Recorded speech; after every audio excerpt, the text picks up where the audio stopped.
और उन्होंने मुझे वॉइस नोट भेजा कि ही वाज शिवरिंग और बॉडी लैंग्वेज। मैंने कहा मुझे माफ करो, मेरा कोई मूड नहीं है, मेरा बड़ा अच्छा खुशगवार एक आफ्टरनून गुजर रही है, मैं नहीं देख सकती, मैं कल देख चुकी हूँ ड्रामे। फिर मैंने बिलाल से पूछा, मैंने कहा बिलाल स्पीच देखी? कहते मैम खुदा की कसम म्यूट करके देखी। मैंने कहा म्यूट करके देखी, ये क्या बात हुई? कहते नीचे टिकर चल रहे थे, मुझसे नहीं होता 40 मिनट कौन देखे। मजे की बात यह है कि आज स्पीच पे पता नहीं क्या कहा, कुछ मीम्स तो बन रहे हैं, कुछ बड़े मजाहिया किस्म के मीम्स बन रहे हैं। मैंने पूरी स्पीच नहीं देखी, मैंने 2-3 क्लिप्स देखे हैं, और एक दो क्लिप्स तो काफी ही फनी थे। लेकिन मुझे जो आयात शुरू में, जो आयात कुरान पाक, जो तिलावत कुरान पाक हुई, जिन आयात का इंतखाब किया गया, उसमें भी थोड़ी सी मुझे लगा कि मतलब बिनती थी, बार बार जी जी, वो हाकमियत की, यानी कि जिसकी हुक्मरानी हो उसकी भी ताबेदारी करनी चाहिए। तो मैं सच पूछे तो कोई मैंने 4-5 मिनट देखी और फिर मैं बोर होगी। लेकिन बॉडी लैंग्वेज उनकी या शिवरिंग, ये वो अलहदा बात है। लेकिन जो अलविदाई खिताब की बात है, मैंने तो आपको कहा था श्रीलंका का दौरा अलविदाई दौरा लग रहा था, मुझे लग रहा था कि लास्ट फॉरेन विजिट है। और ये तो शुक्र करें कि उन्होंने उस असेंबली से वोट ऑफ कॉन्फिडेंस मांग लिया है जिस असेंबली में वो कभी जाते नहीं थे। उन एमएनएस को बिठा के लंच कराया है और उनको शो ऑफ हैंड से उनका एतमाद लेना चाहते हैं, जिनकी चेहरे भी इन्होंने 2.5 साल नहीं देखे, जिनसे ये दूर दूर रहे हैं। तो शुक्र करें कि हमारी असेंबली में वोट ऑफ कॉन्फिडेंस ले रहे, श्रीलंका नहीं चले गए कि उधर वोट ऑफ कॉन्फिडेंस उनकी पार्लियामेंट से मांग लें, इसका भी खदशा था। बात यह है कि मैंने तो उस दिन ही कहा था कि वोट जो है अदम एतमाद का, वो आपको पड़ चुका है। वो आपकी, देखिए पहली बात यह कि सियासी पॉइंट स्कोरिंग के अलावा आप सोचें कि किसको वोट पड़ा है उस दिन। उस दिन वोट जिस शख्स को पड़ा है वो आपका सिलेक्टेड था, जिसको आप फाइनेंस मिनिस्टर के ओहदे पे रखना चाहते थे और नहीं रख सकते थे, इसलिए सेनेटर बनाया। तो आपकी जो सिलेक्शन थी, यानी वजीर आजम की सिलेक्शन होगी ना, और किसकी सिलेक्शन होगी? चले कहीं और की सिलेक्शन होगी तो वो आप मानते नहीं। लेकिन बहरहाल आप अपने को वजीर आजम समझते हैं, आपने सबसे अहम ओहदे पे, फाइनेंस मिनिस्टर पे एक शख्स को रखने के लिए उसको सेनेटर बनाया। यानी कि तमाम अवाम जो सेनेट में, कौमी असेंबली में बैठी है, उनको उस शख्स के जो सिलेक्शन है उस पर एतमाद नहीं था। यानी कि आपकी डिसीजंस पे, आप जो फैसले करते हैं उस पे एतमाद नहीं था। आपने उस शख्स हफीज शेख के लिए जो बाहर से पैराशूटर आया है उस पे कैंपेनिंग की, लंचेस दिए और भी जो कुछ किया, 50 करोड़ फंड्स भी अनाउंस किए, जो कुछ भी किया, लेकिन आपने हफीज शेख के लिए किया और आप फेल हुए। यानी उसकी कैंपेनिंग में फेल हुए, उसकी सिलेक्शन में फेल हुए। आपको पाकिस्तान तहरीक इंसाफ का एतमाद नहीं था, ऐवान का एतमाद नहीं था, आपके फैसलों में एतमाद नहीं है। तो वजीर आजम का मकसद क्या होता है कि वो फैसले करे, और अगर उसके फैसलों पे एतमाद ही नहीं है, और तो और ये जो अदम एतमाद का ये मूव है, या जो एतमाद, बल्कि अदम एतमाद तो नहीं हुआ ना, अदम एतमाद तो वो होता कि शहबाज शरीफ या यूसुफ रजा गिलानी साहब या जरदारी साहब लॉन्च करते, ये अदम एतमाद नहीं है। ये एतमाद का वोट है जो कि इमरान साहब लेना चाहते हैं। अब हमने थोड़ा बहुत आइन पढ़ा हुआ है, ये वजीर आजम बकौल मोहसिन दावर के, हम इससे हुकूमत चलाने की तवक्को रखते हैं, जबकि रिपोर्ट ये आ रही है कि उनको वोट डालने का चज नहीं है। चज नहीं है, इस वजीर आजम को चज नहीं है, तो उससे हम हुकूमत चलाने की बात कर रहे हैं। उनके पीछे पीछे जरताज गुल की भी रिपोर्टें आ रही हैं, जैसा वजीर आजम वैसे ही उनके चेले। अच्छा, जब उसको ये तरीका भी नहीं आता तो उसको ये भी नहीं पता कि अदम एतमाद या एतमाद का वोट कैसे लेते हैं। तो ना सिर्फ ये कि पीटीआई को आपके फैसलों पे एतमाद नहीं, पूरे ऐवान को आप पे एतमाद नहीं, और सदर मुमलिकत आरिफ अलवी साहब को आप पे एतमाद नहीं, क्योंकि अगर एतमाद का वोट आप लेते हैं तो वो प्रेसिडेंट की प्लेजर शो करता है। यानी कि यू डू नॉट प्रेसिडेंट। यानी कि आप प्लेजर का मतलब क्या हुआ, यानी कि अब आप उनके लिए भी मतलब अजराई तफन्नुज नहीं रहे। ये अर्ज करें कि अब उनके लिए भी आप प्लेजरेबल नहीं रहे। तो प्रेसिडेंट लेटर पे लिखा है कि जी प्रेसिडेंट ऑफ पाकिस्तान ने बिल्कुल ठीक, ये वोट ऑफ कॉन्फिडेंस मांगा है, तो फिर बिल्कुल आप ठीक। कहते हैं कि हम आप पे एतमाद करें। ओ भाई, आपको अपने दस्तखत पे, अपने टिक पे, अपने सिलेक्शन पे, अपने पीटीआई के मेंबरान पे एतमाद नहीं, और तो और छोड़े, पैसे किसने लिए? आज जो रोना रो रहे थे कि हाय हाय हाय पैसे चलते हैं, तो भाई साहब खुद एतमाद कर, आप खुद एतराफ कर रहे हैं, स्पीच में कह रहे हैं कि जब केपी में पहला सेनेट का तजर्बा हुआ तो मुझे पता चला पैसे चल रहे हैं। आपको कैसे पता चला? मियां नवाज शरीफ ने बताया, यूसुफ रजा गिलानी ने बताया, पैसे आपके चले ना। बिल्कुल ठीक है, एक्चुअली आपको पता चला, मुझे तो नहीं पता चला, मैंने तो सेनेट की लिस्ट ही बनाई, आपको पता चला, यानी कि आपके केपी की बात कर रहे हैं आप। ठीक है, उसके बाद फिर कहते हैं दोबारा मौका मिला, 20 बंदों ने फिर लिया। किसने लिया? किसने दिया?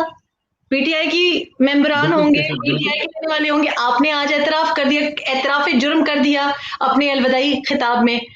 उसके बाद आपने ये एतराफ किया कि पैसे चले, चले मान लेते हैं पैसे चले, अव्वल तो पैसे चले नहीं। पैसे अगर चले, किसने लिए? आपके जिन्होंने बंदों ने वोट लिए। किया उन्होंने लिए।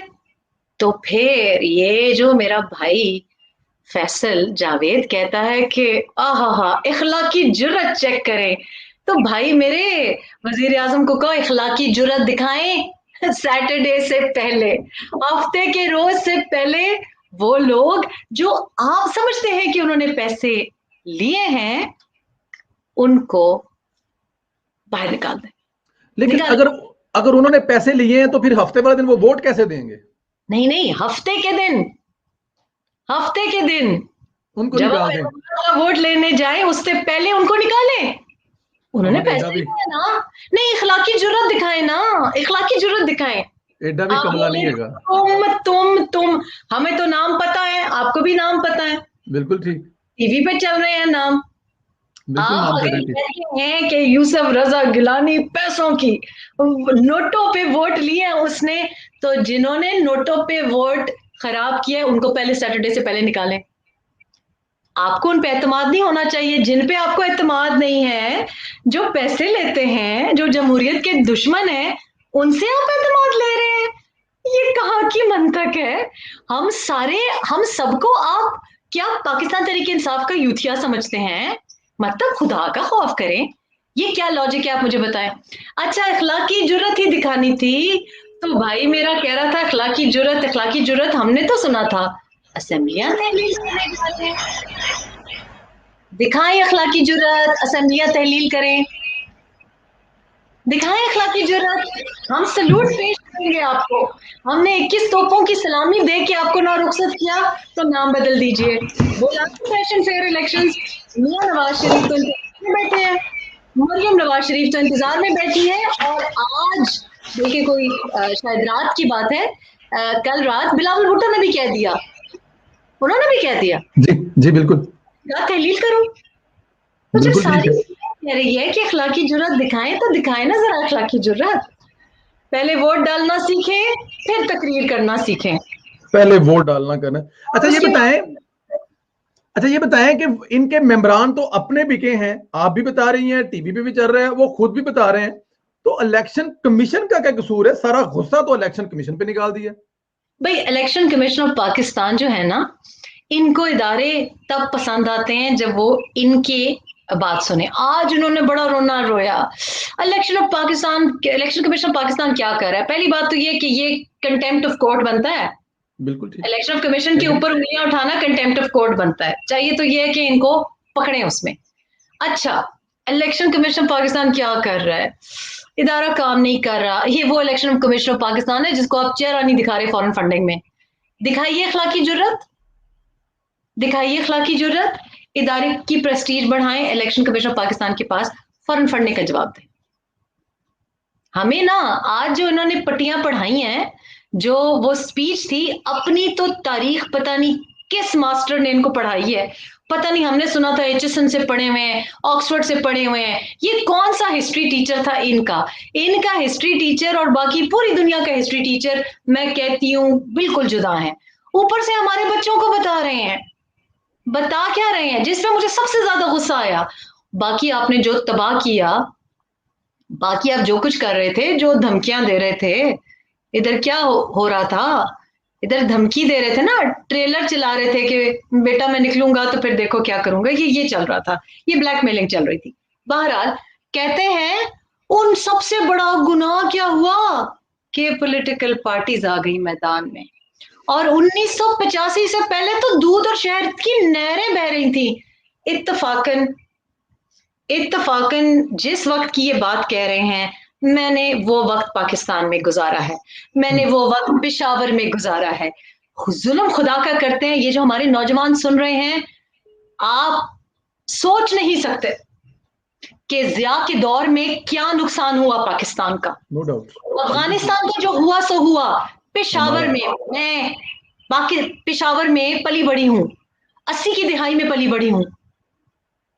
इन्होंने जब जनरल जिया आया, फिर ये कहते हैं कि डिक्टेटर की गोद से। अबू एक तो नहीं था ना इनका। हम जब कहते हैं अबू बचाओ, तो जिया साहब आज इनको याद आए। जुल्म ना करें, हमारे बच्चों को गलत तारीख मत पढ़ाएं कि जनाब 1985 तक कौन था? आपके वालिद साहब, दादा।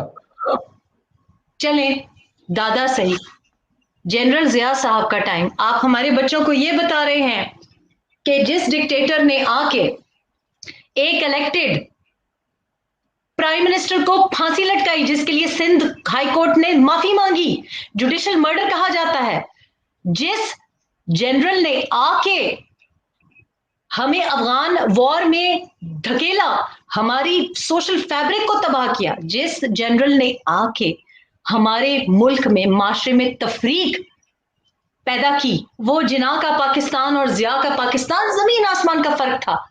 और फिर वो डिक्टेटर जिसने आके हमारी स्टूडेंट यूनियंस, ये जवानों की बातें करते हैं। नौजवानों की सियासत पे किसने पहरे लगाए? किसके वक्त में हुआ? पॉलिटिकल पार्टीज को आप जनरल जिया के वक्त में होते तो हम देखते पाकिस्तान तरीके इंसाफ कैसे पनपती। वैसे वहां उस वक्त पनप भी लेती, लेकिन सियासी पार्टीज को इजाजत नहीं थी। और जो दूध और शहद की नहरें आप कह रहे हैं ना, उसका आज तक हम तावान अदा कर रहे हैं। उस अफगान वॉर का, एक पराई जंग में अपने जमीन, उनकी जमीन, एक फसाद के अंदर हमने अपनी पूरी लोगों को धकेला। मैं इस बात की गवाह हूं। हम स्कूल में होते थे, मैं क्लास 7th में थी, सामने पीआईए की बिल्डिंग में बम धमाके होते थे। हमने देखे हैं, अपनी आंखों से देखे हैं लाशें उठाती हुई। हम वो उन बच्चों में से हैं कि हम ऐसे पले बड़े हैं कि बम धमाके रोज होते थे। कौन लेके आया? ये जनरल जिया की सौगात थी। तो शर्म करें आप कि अपनी कुर्सी बचाने के लिए आप गलत तारीख और गलत पट्टियां हमारे नौजवानों को पढ़ा रहे हैं। ये इतनी खतरनाक बात है, ये इतनी खतरनाक बात है। हमारे तो जो थोड़ी बहुत हमने स्ट्रगल की है, वो जिया के जाने के बाद हुई, 1988 के बाद हुई।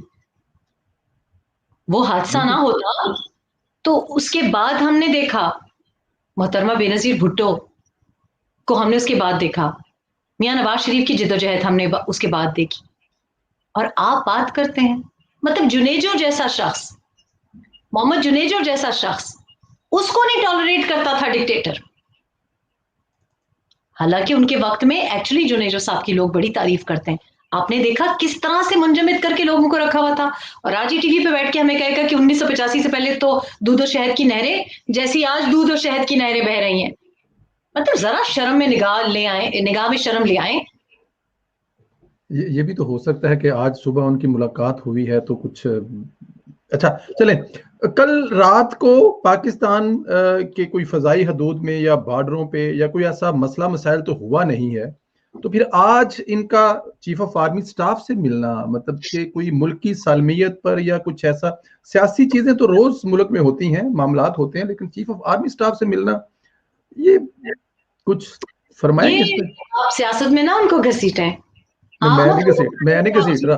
खान साहब सवेरे नाश्ता कट्ठियां कीता है, असं तो सवाल कीता सिर्फ। नहीं नहीं, वो देखिए, वो कोरोना में कहा गया है कि कोरोना से बचने के लिए धूप लगाना जरूरी है, ओके। विटामिन डी के लिए मिलते हैं। आप गलत गलत ये सियासत के साथ इसको ना जोड़ें, इसको बिल्कुल, इसको कोई सियासी रंग ना दे। अगर जनरल बाजवा साहब और DGISI साहब हर ऐसे किसी मौके पे पहुंच जाते हैं तो वो महज हसीन इत्तेफाक है। वो सिर्फ धूप सेकने के लिए जाते हैं, वो विटामिन डी के लिए जाते हैं, सनलाइट के लिए जाते हैं कि कहीं कोरोना ना हो जाए। कहीं कोरोना ना हो जाए। पहले बॉडी लैंग्वेज पे आपने जो थोड़े बहुत क्लिप देखे हैं, बॉडी लैंग्वेज कैसी थी खान साहब? आप तो बेहतर बता सकते हैं कि गुस्से में थे, मायूस थे, मतलब क्या था कुछ? ये एग्जिट स्ट्रेटजी है, इसको कहते हैं एग्जिट प्लान, इसको एग्जिट प्लान कहते हैं। देखिए, बात यह है कि उसमें एक और, जो मैं क्या कहूँ, मुझे तो समझ नहीं आती इस बात पे, इंसान रोए कि हंसे। हमें सिखा रहे थे कि रुपए की कदर जब गिरती है तो डॉलर बढ़ता है, डॉलर बढ़ता है तो दालें महंगी होती हैं, दालें महंगी होती हैं तो गरीब का गुजारा नहीं होता। और ये नवाज शरीफ और जरदारी और PMLN और PDM की मिली जुली साजिश थी, जिसकी वजह से डॉलर फैटफ का जो लॉ था वो इसलिए जरूरी था क्योंकि देखिए रुपए की कदर गिर जाती। अच्छा, पता नहीं, मैं मेरी तो याददाश्त इतनी तेज नहीं है जितनी इमरान साहब की है कि 1985 उनको जैसे याद है, मुझे तो वैसे याद नहीं। तो आप मुझे बताएं कि रुपए की कदर किसने गिराई? इसाक डार ने गिराई, या हो सकता है वो। इमरान साहब के पता नहीं कौन से जीनियस ने गिराई?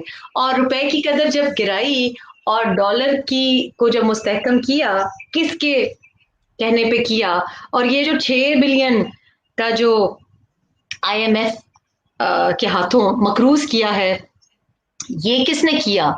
और जो करप्शन करप्शन के चोर पकड़ने के, ये जो चोर सिपाही खेलने का इनको बड़ा शौक है, वो चोर कहाँ इनके आजू बाजू में कहीं इनको नजर नहीं आए। ये जो कहते हैं ना वापस पैसा लेके आऊंगा, अच्छा तो चीनी स्कैंडल का वापस पैसा ले आए हैं? आज बल्कि सुना है कि जो लार्ज टैक्स की जो दफ्तर है उसमें वहीं आग लग गई है जहां सारे रिकॉर्ड्स थे। ये एक हसीन इत्तेफाक ही बहुत होते हैं, इनके वक्तों में हसीन इत्तेफाक ही बहुत होते हैं।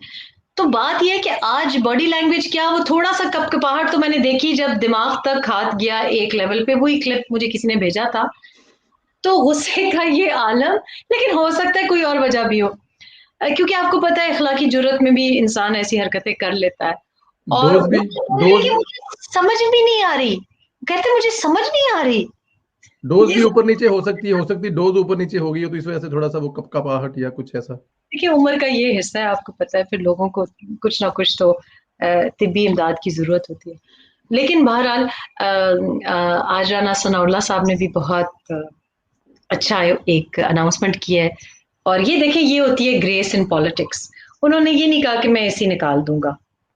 देखिए, भाई भाई का ख्याल करता है ना। उन्होंने ये नहीं कहा कि जैसे मरियम नवाज का आपको पता है, वो उनकी उन्होंने कहा था कि जूस वगैरह मैं बंद करा दूंगा, नवाज शरीफ का वापस जाऊंगा, AC निकाल दूंगा, खाना सुना है कि चूहों वाला खाना, बचा खुचा खाना मिलता था।